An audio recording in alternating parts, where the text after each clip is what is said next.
Sochingiz to'kilyaptimi? Ertalabdan charchoq hissi va kayfiyatsizlik bormi?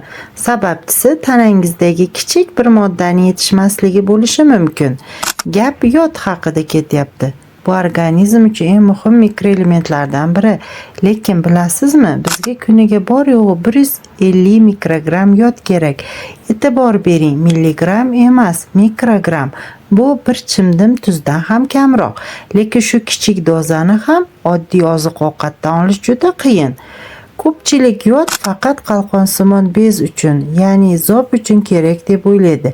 Lekin bunchalik to'g'ri emas. Yod ayollarning gormonal balansi va ko'krak bezi salomatligi uchun ham suv bilan havodek zarur.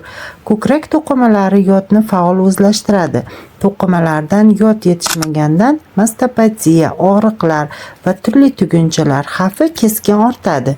Shuning uchun agar sizda sababsiz vazn ortishi, teri qurishi va doimiy sovuq qotish bo'lsa, birinchi navbatda yod darajasini va qalqonsimon bezni tekshirtiring.